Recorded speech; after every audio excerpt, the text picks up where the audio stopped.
Well, as I mentioned in the beginning, December 12th is the feast day of Our Lady of Guadalupe. And for those of you who don't know her story, just take a minute to explain a little bit about it, because she's a very important woman in our church and especially in our region. She's the patroness of the Americas, North and South America. So we do well to know her. When the Spanish came to the New World, to Mexico in the 16th century, led by Cortez, along with them came the Franciscan missionaries. And for about the first 10 years or so, they had a very difficult time making an inroad in with the native people, because they had their own religion, they had their own gods, and so it was just a very difficult time for the priests to get to know them and preach the gospel to them. So in the first 10 years or so, there was something like maybe 1 million conversions. And so one day, one of those natives who had chosen the faith, his name was Juan Diego, and he's a saint now as well. And we see his little figurine over there, kneeling in homage before Our Lady. You can check that out later. Juan Diego encountered this woman on his way to his visit to see his uncle who was sick. And she greeted him and asked that he would go to speak to the bishop and bring a message to him that she wanted a chapel built on that spot.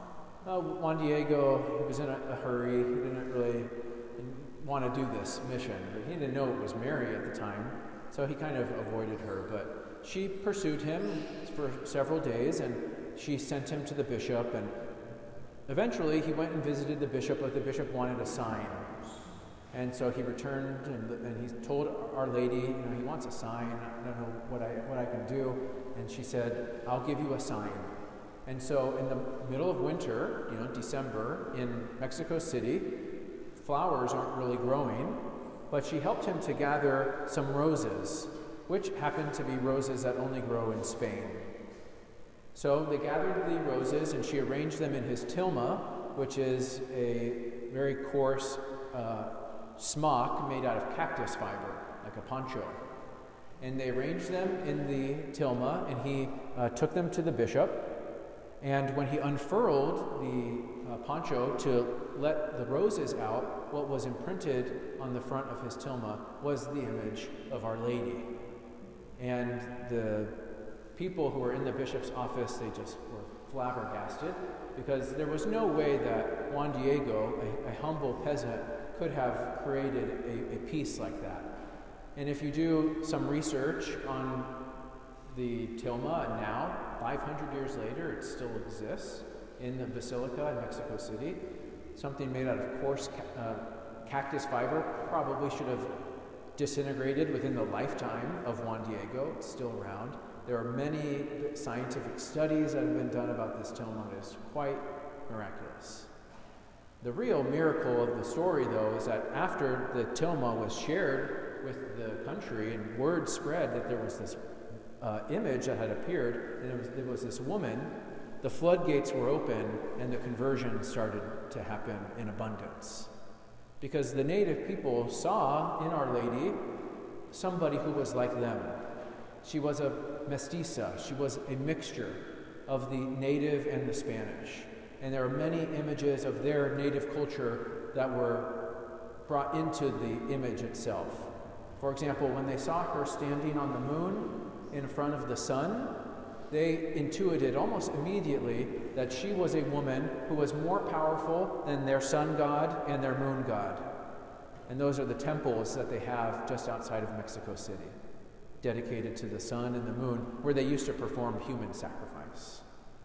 And then they saw in her little belt around her belly that she was pregnant.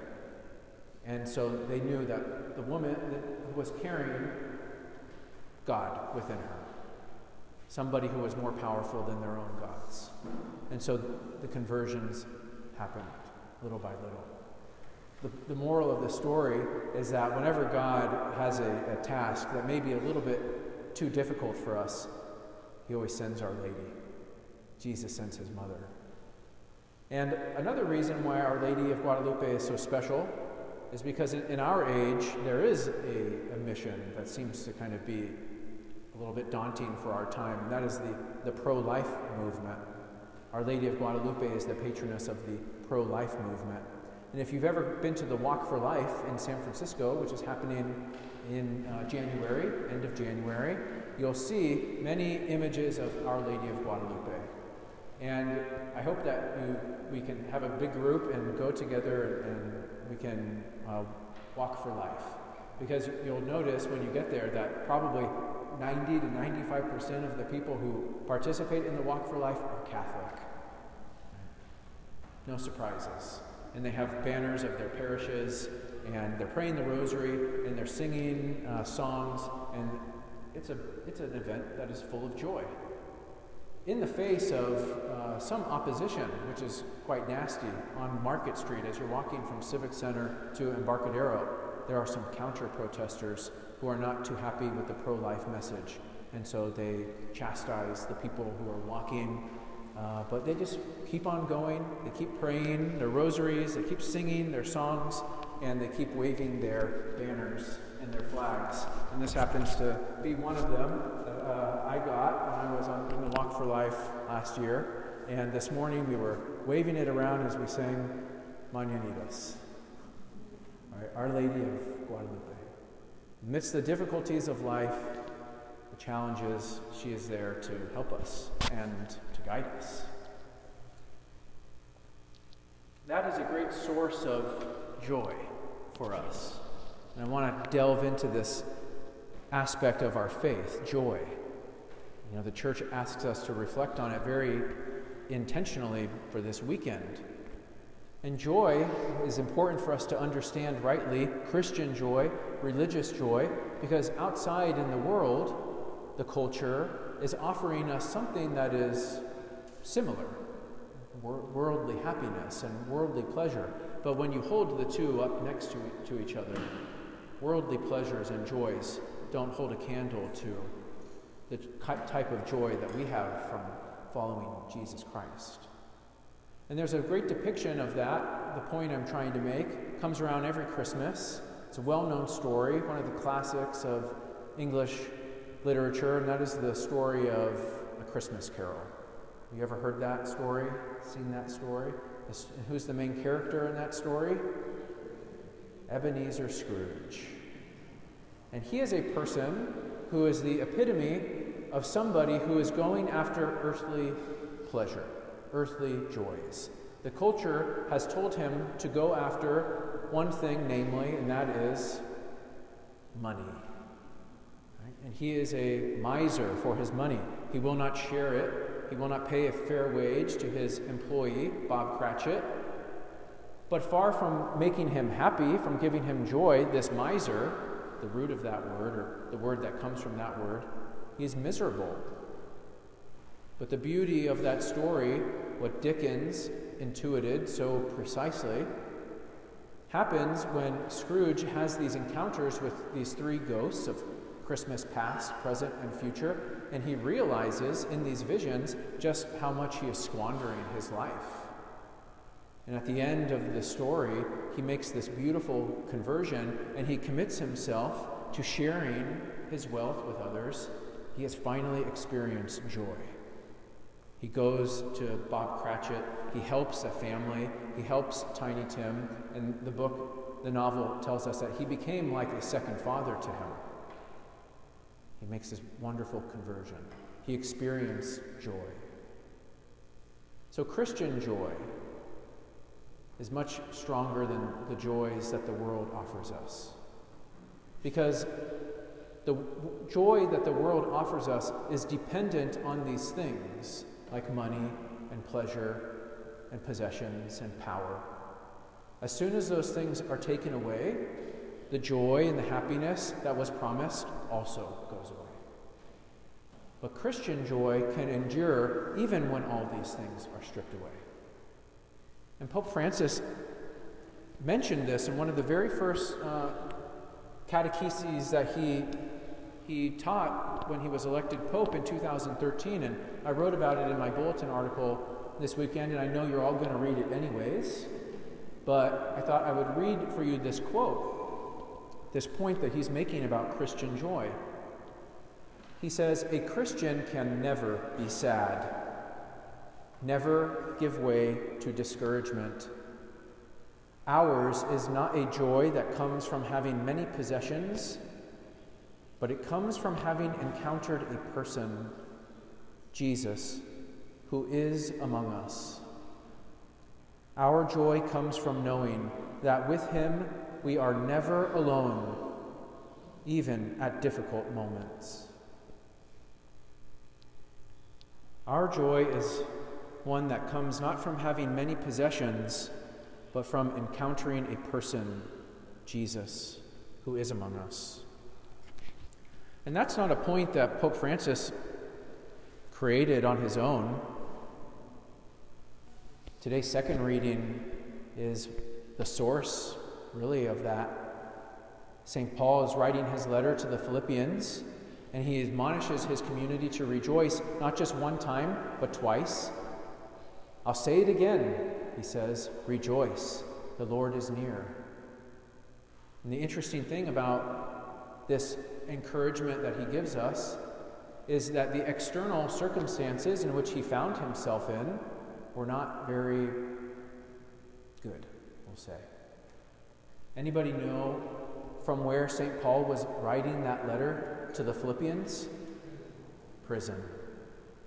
St. Paul was in prison when he wrote that letter, and yet Scripture scholars coin the letter to the Philippians as the letter of joy, because multiple times he writes about the joy that he has within himself, which is not dependent on his external situation, not dependent on how much money he has, certainly not dependent on how many followers he has.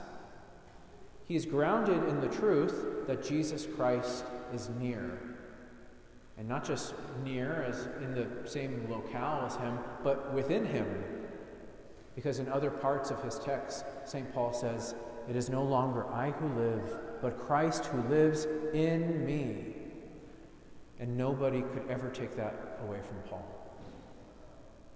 So St. Paul teaches us that how powerful Christian joy can be. It can get you through any situation. But this is the important part about it, is that it's something that must be chosen. And that's the beauty of it, is that no matter what your external situations are, no matter what difficulty you find yourself in, you can choose to be joyful if you stay grounded in that truth, that Jesus Christ is near. And so I want to share with you a moment in my life where I kind of lost a hold of my joy. And this came a couple of years ago, 2019, Thanksgiving Day. And big family holidays are sometimes, I don't know about your family, moments where we just try to get through the holiday without a fight. And this Thanksgiving Day, we were doing splendidly. Everybody was enjoying themselves until the final goodbyes, would you know it. And in that moment, my brother felt slighted by somebody else, and he was very upset. And my mother tried to intervene, got him more upset. So I tried to intervene, and before you know it, we were yelling at each other's faces. And it was startling. I think it was more instinct than really, we weren't really conscious even of what we were doing. We were just caught up in it. But I was reflecting on that moment afterwards, and it stung me deep within, because at that point, I had been ordained a priest, but regardless, it was a behavior that was totally unacceptable for a Catholic Christian. To react like that, to treat somebody else like that. And so it was like, wow, how easily I forfeited my joy. I took my eyes off of the truth that Jesus Christ was near, and nothing could compare with that. Nothing should ever take that away from me. I forgot to choose joy in that moment. Well, that was one moment in my life. It was a learning experience. And we have to take these experiences with humility and gratitude and learn from them and grow from them. And I've had moments like that, and I've had some moments of profound joy where I feel like I have chosen joy in difficult situations, and I want to share one of those with you as well. This happened several years ago, when I was still a seminarian, my father is a podiatrist, and he runs a very humble practice with my mother.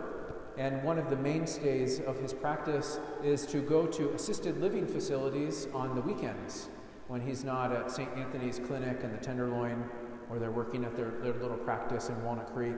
They go to assisted living facilities all kind of over the Bay Area, scattered around the East Bay.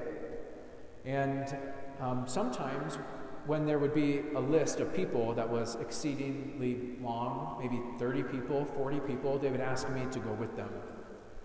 Now, I don't know if you've ever been to an assisted living facility. Some of them are quite nice. Some of them are not so nice. And some of them have wings within their building that are even less than not so nice. And some of these places we'd go to, we would be in places like that. But God bless the people who work in those facilities, because that is a daunting job to minister to those elderly people who can hardly take care of themselves. And so one of these, several of these times that we would go and be in a unit called the memory care unit, where these people, they're basically in alarmed doors. If they open the door, the alarm sounds, because if they wander around, they get lost. So they're kind of barricaded in there. They have such severe dementia that sometimes they're very agitated and you can hardly communicate with them. And so we were in there one day, and so my task, when the workers, the nurses, would bring in all the people, they'd get them lined up, 4 or 5 at a time. My mom would get them checked off the list, and my job was to go around to each one of them and remove their shoes and socks so that my father could go zip down the line. Clip, clip, clip, sand, sand, sand, clip, clip, clip, sand, sand, sand. He takes better care of them than that. I'm just trying to get through this homily. He's a very good podiatrist. But that was my job, to take the shoes and the socks off of those people. Now, how do you think the feet look of people who are in a memory care unit in an assisted living facility? Not so good. But I tell you that those experiences were some of the most profound joy that I have ever experienced. And why? Because I chose to keep my eyes on the truth that Jesus Christ is near. And this is something that Jesus Christ himself would have done. Indeed, it's something that Jesus Christ did do. He took the sandals off of his apostles' feet and washed their feet, which were filthy. And so it was a moment of significant joy for me to choose that. Really, it was almost not even me choosing it. It was just this nudge just to keep going forward, just to keep giving, just to keep sharing kindness. As St. Paul says, let your kindness be known to all. And you soothe them when they're agitated. You give them little back rubs. And you can ask them about their lives and their past, because they can't remember what they did 10 seconds ago, but they remember where they were born, where they grew up. And if you start singing songs from the musical Oklahoma, they'll perk up. Oklahoma, where the wind comes, right? Rodgers and Hammerstein, that was their era. And so they come alive. Do you think the culture is asking men and women who are in their 20s, recommending to them, you want to experience profound joy? Go and volunteer in an assisted living facility. You think that's what young people are hearing? No. They're hearing, go get a great job. Earn a lot of money. Take care of yourself. Look after yourself. Experience the pleasures of the world. But you know what that leaves us feeling? Emptiness. Leaves us feeling like a miser. Leaves us feeling miserable like Scrooge. It's only when we give ourselves away, when we make that conversion as he did, that we experience real joy. It's tough to make that decision sometimes, so I just want to leave you with these words again from the book of the prophet Zephaniah. If you're ever feeling like making that choice is difficult, what's the motivation to put yourself out there for somebody else? Just remember this passage. Fear not, O daughter Zion, be not discouraged. The Lord your God is in your midst, a mighty Savior. He will rejoice over you and renew you in his love. He will sing joyfully because of you, as one sings at a festival. I think sometimes in life we become so concerned with having to please God, we think we have to earn his love, when all along he is the one who is rejoicing over us. If you ever feel like you're being impatient on the road, or you're about to get in a fight with somebody that you love, take a moment, pause, look yourself in the mirror if you can, and remember that that person, God takes such great joy in you.